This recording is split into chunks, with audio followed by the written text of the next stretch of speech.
Good morning or good day. It's Tuesday, 22nd of May 2018.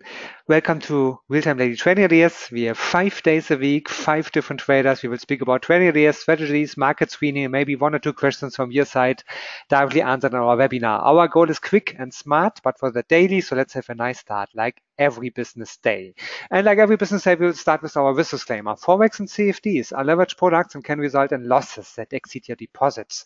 If you're a starter, please start with a demo account and make yourself familiar with long trading, short trading, leverage trading, and your personal risk management. If you'd like to read the full risk disclaimer, just visit one of our web pages, for example, admiralmarkets.com, and you will find everything written down there. This is me. I'm the German guy from Admiral Markets. Admiral Markets is a big international broker with over 18 country offices, so I'm the German guy. My English is made in Germany, but hopefully some of my quality too. But I'm not the main speaker. The main speaker is the day trader of today. This is our scheme. On Monday, it's Jay's day. On Tuesday, like today, it's Paul's day. On Wednesday, it's Giancarlo's day. On Thursday, it's Leonard's day. And on Friday, it's Dick's day. Our leading day traders live every business day. And of course, if you like to trade Forex and CFDs, you will get many benefits only with Admiral Markets. For example, one of our bestseller, DAX 30, typically split of just 0.8 points to the main trading hours, choosable leverage, choosable trading platform, MT4 or MT5, and many, many more advantages. Check all them out on admiralmarkets.com. They will find also something about our regulatory background and how to contact us. You can call us, you can send us an email, or visit the other channels like YouTube or Facebook. Also, all of them are linked from admiralmarkets.com. Enough from my side. Now it's time for Paul. Hi, good morning, good day, Paul. What's your view to the markets today? Good morning, Jens. Good morning, everybody. Yes, it's a Tuesday, 22nd of May. I heard a bit of a hesitancy in your voice there, Jens, because I'm exactly the same. We're already most of the way through May. We're flying through May, and we're actually flying through this year, and this year has thrown us up all manner of opportunities and interesting events within the financial markets. So today, what we'll do is I'm going to talk a little bit about the sort of the weakness in the euro, a bit of the strength in the dollar, how that's had an impact on the DAX, and then we'll also have a little look at gold because it was one of the questions that was raised at last week's session. So this week we've got a couple of interesting things coming out. Tomorrow we've got CPI in the UK, but also we've got FOMC minutes tomorrow evening on a Wednesday evening. That's always worth being aware of what actually comes out of that, because that can have an impact on the dollar and the US indices, and in fact the world in general. So we're always interested in when that news is coming out, because invariably there's almost like a little bit of calm before the storm in terms of the sort of the 24 to 36 hours beforehand. Thursday we've got Carney, the head of Central Bank of England, speaking, and of course people are going to be interested to see what he has to say and whether that has an impact on the sort of interest rate rises that people had expected, and as that didn't materialize this month, then of course we had that big sell-off in sterling. And then on Friday we've got chairman of the Fed Reserve, Powell, speaking. He's still finding his feet, so of course people are still interested to hear what he has to say and what implication that has on the global markets. So there's plenty going on this week. What we've been looking at and what I've talked about over the last few months really has been that re-emergence of some US dollar strength. Okay, you've seen me go through the charts many times on this now. Okay, I don't need to really sort of labor the point on that in terms of, you can see it there on the dollar index. Okay, that we've had just a great run as dollar strength has come into the market. For those of you completely new to trading, just joining us for the first time, my charts are very simple in the sense that, we have, I just have green bullish, red bearish candlesticks. I have a blue 20 period simple moving average, a red 50 simple, and a green 200 simple moving average. And then I'll draw on levels of support and resistance and particular trend lines or patterns that were of interest. So I'll try and keep it simple, but I appreciate that if you're new to trading, new to joining our session, that it just helps to just have that picture played. But as I said, we've had dollar strength, okay, and we'll have maybe a little look at that later on if there's time here for us today. But that sort of that dollar strength has been what's been interesting about it has also been the sort of the knock-on effect that we've seen on the euro since about April of last year till about February of this year, we had a real good sort of 8 to 10 months of euro strength, all right? And those of you who know me know that I'm always interested in buying strength and selling weakness. That's the way I like to trade within FX markets. And so, trading euro strength from sort of April on of last year was a smart thing to do. But what we've seen over the last couple of weeks, and that has accelerated maybe over the last month, is that we've seen that sort of euro falling away in terms of its strength. So I sort of do a analysis of, let's say, the dollar and the other top 7 sort of FX currencies. And for the most part of the last year, the euro has been in the top 2, the top 3 at least. But we've seen over the last week, so it's dropped to now. It's now 7th of the 7 out of 8. Okay, it's getting towards the bottom of the class. But we can see that ourselves on a technical chart here, where I've got, I have a euro profile set up, and we have, euro dollar here, which you can see on the daily chart has just been in a lovely downtrend. Remember that, euro dollar or euro makes up about 57% of the dollar index. So it's not a surprise to see the inverse correlation between dollar index and euro dollar.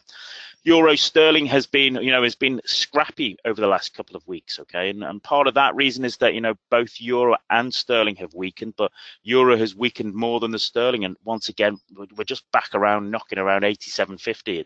It's of no interest to me at the moment. We've had what has interested me is the euro against the Swiss franc, not a pair that I trade a great deal, but I just keep an eye on them because they're very closely linked. But what we have seen there, as you can see yourself here up at the top right corner, is we've had a real fall in euro strength, or rather an increase in euro weakness and a re-emergence of Swiss franc strength. And so bear that in mind. Euro against Aussie dollar has been one way, as has the euro against the CAD. The euro against the Kiwi has been bottom of the pile, but even over the last week, the euro has weakened against the Kiwi dollar. So that's just all that building that picture that, the euro has weakened, okay? And let's say as a longer term trader, I'd be wanting to trade in line with that euro weakness. But as always, we know nothing moves in a straight line. Trades always tend to move in currencies will always move in a zigzag, and that gives us opportunities to job around positions. And so my first thing that I'm interested in is the euro dollar itself. Here we go on the daily chart. You can see that it's just moved down really, really nicely. It was a lovely trend. We had trades, if you remember, up around here, okay, as we were shorting into it. But we've hit this level around about 1730. You can see that. We've had levels of support here in the past, and then yesterday we printed this nice bullish pin bar. Now, my advice to people is that just because you get a bullish pin bar after a downtrend doesn't mean that the trend is over. But what it can mean is that there'll be some profit taking. There's a little bit of a slowing of that, and that might provide us a little opportunity. And see, when I go down to the 4-hour chart, what I see here is that I look at, I'm looking at a scenario. Is there the opportunity that, we might have a small inverse head and shoulders build that allows us to take, a little bit of a long, as there's some profit taking on those euro dollar shorts before we see what the next move stands in place. So, I look at here as this being the left shoulder, this being the head, and I'm looking at, could a right shoulder sort of be formed here? Could we just have, having had a nice sort of big bullish engulfing candle this morning, could we have a little bit of just a little bit of a drift back, pick up some orders before we move north in a little bit of a retrace? Of course, once we get a retrace, well, then we're in an opportunity to sort of join the existing trend. But what I'm going to do is I'm going to look to test the market here. I'm going to use the mini terminal on the Supreme edition here of Admiral, which is a grand tool to use. So I'm going to be looking to be a buyer around about sort of a 1760 level. Okay, that's what I'll be looking to be a buyer there, around about 1760, 1765. My stop just beneath those lows. Actually, I'm going to go for about 1710. All right, 1710. So what I'm looking at there is, is that I'm just, a good few pips beneath the recent low, because there is the chance that we could drift back and form a double bottom, and I just want to be ready for that. So I'm risking there about 50 pips, and then I'm going to have a target up here around about 119. Okay, about 119 is where I'm interested in. So here we go. That's my trade on. So I'm risking around about 55 pips for approximately around about 140 pips of profit.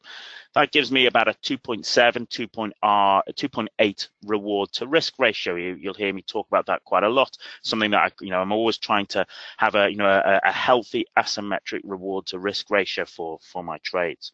So keep an eye on that. As I said, then we will see that loading trigger if we drift back a little bit before we sort of lift off. And as we might have to have a little bit of patience with that trade as it sort of plays out over the next 48 hours or so. So let's see what happens there. But all of that, that sort of strength or that strength in the dollar, the weakness in the euro, well, that has had a knock-on effect on the DAX. Okay, so it's not unusual, okay, in this QE world that we've had for the last few years that as a currency has strengthened, its index has weakened, or alternatively, as a currency has weakened, the main index has strengthened. DAX has been, the major index for let's say for continental Europe, and you can see that, as we've seen euro weakness over the last 2 months, well, we can see we've actually had a great run there on the DAX, haven't we? We've had a really good strong move up there. But as I say, always, what we're looking for is, no price moves in a straight line. Everything moves in a zigzag, and we're looking at, well, are there going to be some people taking a little bit of profit, just as let's say, as a shorter term trade where we can position ourselves nicely. And once again, if I go down to the 4-hour chart, well, I look at that. We had the start of this week, we had a gap up. We've filled that gap, okay. But I think that we're going to see a little bit more profit taking, okay, in the shorter term, and I want to sort of have an opportunity to be part of that. So I'm going to have a little bit of a short trade here, okay. And what I'm looking for is, I'm going to be looking to sort of have a short once again using the mini terminal on the Supreme edition. I'm just going to draw in some fibs here to give me some numbers to work with, okay. So I'm going to look to sort of be short around about 13,110. That's what I'm going to look to be short, with my stop above around about 13,165, so risking around about 55 ticks, okay, of trade risk. And then I'm going to be looking at a target to here. We've had this 12,900, 12,910 line has been important. I'm just going to sort of have that around about 12,910 there, okay. That'll be my that's my target. So I'm risking around about 55 pips for around about 40 ticks. I'm risking 200 ticks for about 55 ticks of risk. So that's going to give me a reward to risk ratio of around about 3.5, 3.6 to 1, which once again is very nice. When I have trades like this, I always have a decision point, and my decision point on this particular trade would be, I'd be looking at this 50 period moving average. It's acted as some nice support. So I'd be looking there around about, that's around about sort of 13,020, okay, that's what I'd be looking at there. And if price falls down there, I'd be looking at how does price react to that 50? Does it continue and slice through, in which case I'm really happy to stay with it to my target? Or if it runs out of steam and looks to effectively reverse, and the dominant trend re-exerts itself, well, then I'd be looking to step aside, because this is if the momentum there isn't in my trade, well then I don't particularly want to be with that. So there you go. There's trade on the euro, trade on the DAX, okay, just sort of trading the retraces as part of a bigger picture, and I thought in terms of a trade opportunity, what I'd look at is gold. We had a question last week about that. I was able to just have a very, very quick look at it, okay, last week. So I thought I'd help you out here and have a little bit more of an in-depth look at what can we trade on that in terms of gold. This is the weekly chart. I've drawn in that rectangle before. I've seen us just in a little bit of a block there, okay, a little bit of a range there, okay, just hammering up between around about 1,300 and about 1,370, okay. It's a bit of a scruffy identification of it, but you can see there for yourself. It's pretty clear visually. And when we had a little look last week, I talked about how price was being squeezed between the 200 and the 20, and I was interested to see where we're going to get a breakout from that. And that's what we had. We had a nice little breakout from that range. And now I look at us, we're taking a little bit of a breather there, aren't we? You can see that there's lots of wicks there here on the daily chart. There's lots of maneuvering there, okay. And I wonder whether we might get a little bit of a move up, okay, to retest that sort of 1300 to 1310 zone, a retest up there, and then if we were to get a a bearish reversal pattern up there, then a longer term trade would be in the short direction. So let's see, how I can do that as a particular trade. Well, I look at that and say, I think that, yeah, we might just drift our way back up towards that level, okay, that we broke out of. It's not unusual for it to be retested around about 1300. So once again, I look at, well, all right, let's see how we can get a trade onto. Let's see how we can get a trade onto here. Just dragging on the mini terminal just makes it much easier to place and manage my trades. It's a great, fantastic little tool on the Supreme Edition MT4 from Admiral. So once again, let's just draw in some simple fibs. I like the fact we've had a bit of a bullish engulfing candle there.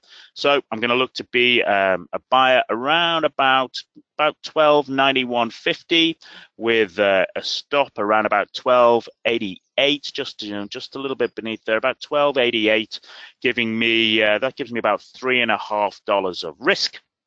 And I'm going to aim up towards around about that 1300 level, okay? Around about the 1300 level. So I'm risking $3.50 for about $8.50 profit. That's about 2.4, reward to risk. Once again, it's asymmetric.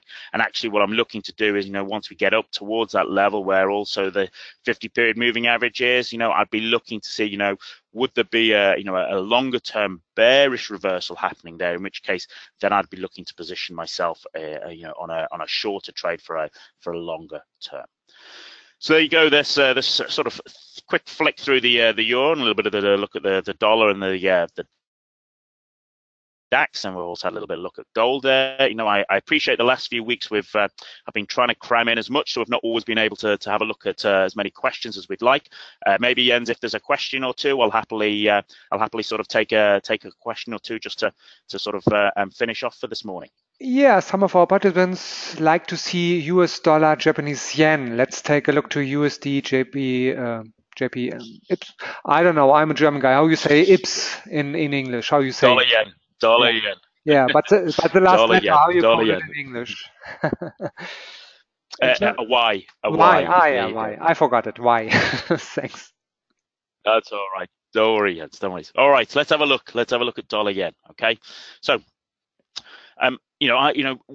a long term, the big picture is I was looking at this, big sort of triangle looking, waiting to break out. And when we had this breakout here, okay, I thought, well, maybe this is a sign that we would see dollar weakness for a good portion of the year, because we were also at that time getting yen strength because at the start of February, we had a little bit of a wobble in the markets. But actually, as you can see, we pushed down a little bit, but then we had a reversal. And when I go down to the daily chart, I look at that as, it was a scruffy reversal there, not really a particularly pleasant sort of inverse head and shoulders there. I'd like to have seen a sort of a nice right shoulder down here. But when you don't get that right shoulder, that in itself is telling you that, there's a real strong shift in the sentiment and the dynamics of the market. And what we had here was we had a, bullish engulfing pattern here. Price pulled away, okay, and then it's not looked back, has it? It's, it's just raced its way up. And last week I talked around about, we're getting up towards, going through the daily 200 and then maybe towards around about that treble one level, and that's where we are at the moment. So what would I be looking at? Well, if you remember, we looked at that dollar index chart. The longer term trend has been strength, but I think we'll see a bit of profit taking at the moment. So I'll be looking at, well, we're looking at what's happened on the euro, okay, looking what's happened on the sort of the US dollar, looking at taking a bit of profits, people just sitting on the sidelines a little bit before FOMC. When I look at down here, this is just me looking at the 4-hour chart. I look at this as this is like almost like a 1, 2, 3 reversal, short reversal here, sort of a continuation of a retrace, okay, of a minor retrace. So, I don't think it's the top, but I think it is, price doesn't move in a straight line, and there might be those opportunities for us to quickly to have a trade on there. So I'd be looking at this, okay, on the pound against the yen. I'd be looking there, all right, okay. I'd be looking to effectively, have a sort of a very short-term short, which is basically looking around about only for maybe the next sort of day and a half or so, okay, until we get to the news out. Look at that. short at sort of around about treble 1, stop around about treble 122, and then I'll be targeting down to around about 110.40. Okay, 110.40. So what I'm looking there is I'm risking what, about 22 pips for around about 60 pips of possible profit. So that gives me that's just under 3. That'll be about 2.8 R as a trade, wouldn't I? And then I'd be looking to see does the dominant dollar trend re-exert itself back here once it gets back to the sort of the 4-hour 50 period moving average. So that's what I'll be looking for on the dollar yen. Do we have time for any more questions, Jens, or have we or as usual have I run out of time? No, time is our limit, but for that we have daily webinars. So tomorrow is another day. Hope to see you tomorrow again. A new day, a new day trader. Greetings from Berlin. All the time, great trades, and the last words from Paul. Yeah, thanks very much, guys. I wish you the best success in your own trading. Have a great trading week, and I'm away next week, but I will look forward to seeing you in 2 weeks' time, and there'll undoubtedly be lots and lots of trades for us to catch up on.